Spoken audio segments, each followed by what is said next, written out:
Parshas Mishpatim. This is a shiur adapted from the shiurim of Mori Rebbe Moron Hagoin Reb Henach Leibowitz Zecher Tzadik Livrocha. For one who wants to see this shiur in its written form, can refer to our website, yeshivakesatorah.org, or Facebook. The title of this shiur is Hashem's incredible creation, the human being, is capable of instantaneously controlling his deepest emotions. It says in the Torah, Shmos 23, Pasuk 5, if you see the donkey of someone you hate lying under its load, you might want to refrain from helping him, but instead you also tasev imay. Instead, you must help him. The Gemara in Psachim 113b asks, what is the meaning if you see the donkey of someone you hate? Is it permitted to hate a fellow Jew?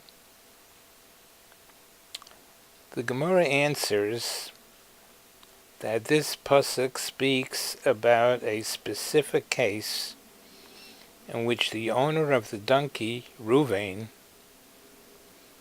had earlier committed a devar erva, an indecent and immoral transgression, witnessed by Shimon. A devar erva, a sexual transgression, and Ruvain saw him commit it, and Shimon saw Ruvain commit this sin, and Shimon was prohibited from testifying against Ruvain because an immoral transgression, a devar erva, requires two witnesses. Since Shimon saw it alone, he was not permitted to testify against Ruvain. One witness who comes to testify would himself violate the prohibition of Motzi Shem Ra, bringing his fellow Jew to ill repute. Shimon is not allowed to testify against Ruvain, but Shimon is nevertheless permitted to hate Ruvain in his heart. Since Shimon knows Ruvain to be a rasha, a transgressor who committed an immoral sin. Somebody who commits an immoral sin is a rasha. Another opinion in the Gemara goes even further. Not only is it permissible for Shimon to hate Ruvain, but he fulfills a mitzvah by doing so. Incredible things happening in this Gemara. Thus, according to this Gemara, the pasuk deals with Ruvain, whom Shimon knows to be a rasha and whom he hates. Shimon might not want to have anything to do with the wicked Ruvain. and might wish to refuse to help him unload his overburdened donkey. However, the pasuk commands Shimon otherwise. Ozov tazov, you must help him. The Targum Yonasan ben Uziel translates these words, Ozov tazov, in a different and novel manner. Rather than simply meaning help, you must help him, the Targum translates these words to mean abandon, a new translation of Ozov Tazov. You must abandon, which means if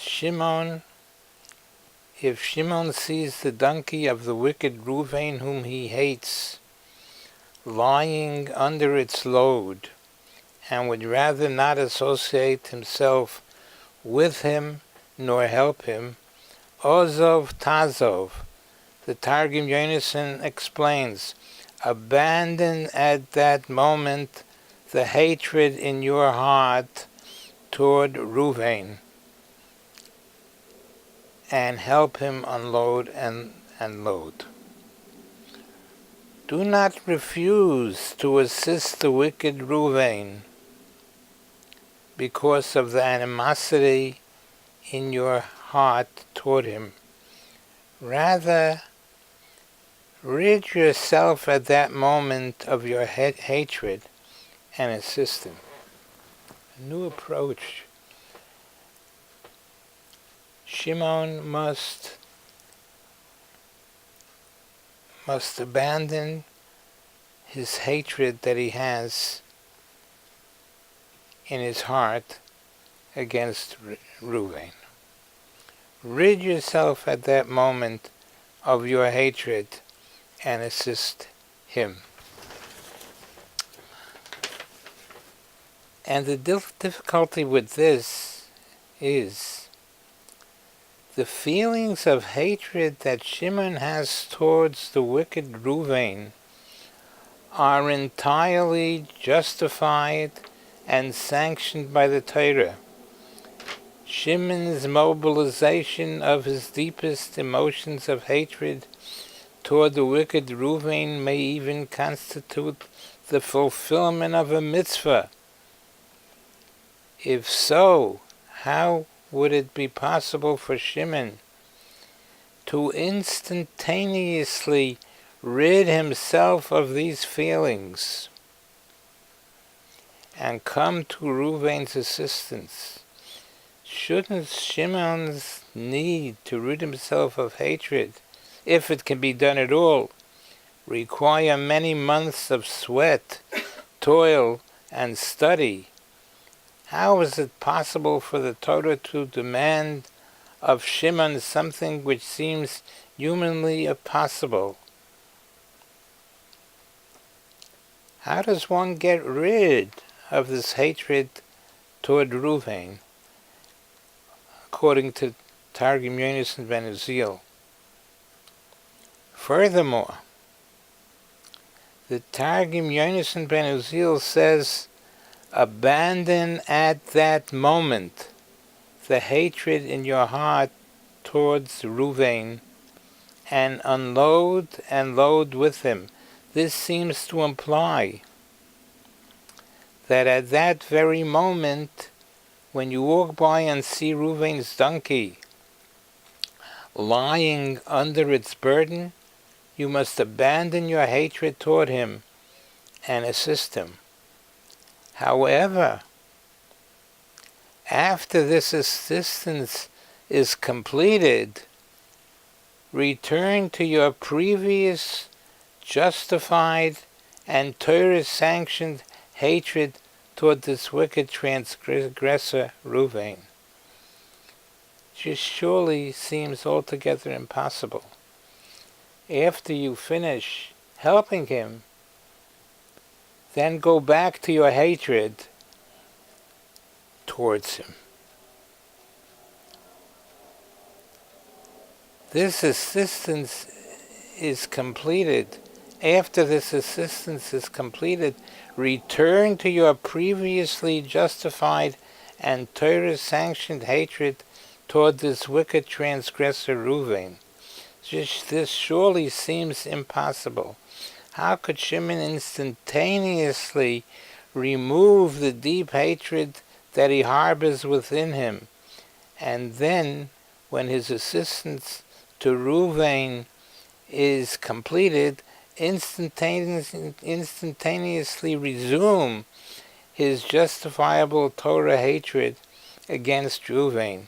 Is a human being with deeply rooted feelings and emotions like a mere light switch that can easily be turned on and off with the flick of a finger? How can the Torah demand of Shimon such control over his emotions to instantaneously remove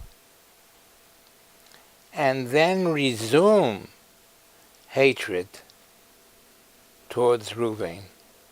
Something which surely seems to be an impossible feat to achieve. We see from here that if the Torah does demand of Shimon instantaneous control over his emotions, then this is indeed something that a human being can achieve. The Holy Torah would never demand or expect of us something which is beyond our capability. Shimon, harboring within him a deeply rooted Torah-sanctioned hatred towards the wicked Reuven, has the ability to mobilize the emotional forces within him and instantaneously remove and then resume his justifiable Torah-sanctioned hatred toward Reuven. May we realize the incredible capacity and resourcefulness of Hashem's creation, the human being. Let no person say, I am who I am, and nothing can possibly alter my character traits. May we be privileged to fulfill the pasuk in the Torah, do not hate your brother in your heart. May we be zeicher to eradicate any hatred harboring within our hearts toward our fellow Jew and supplant it with love. Amen v'amen.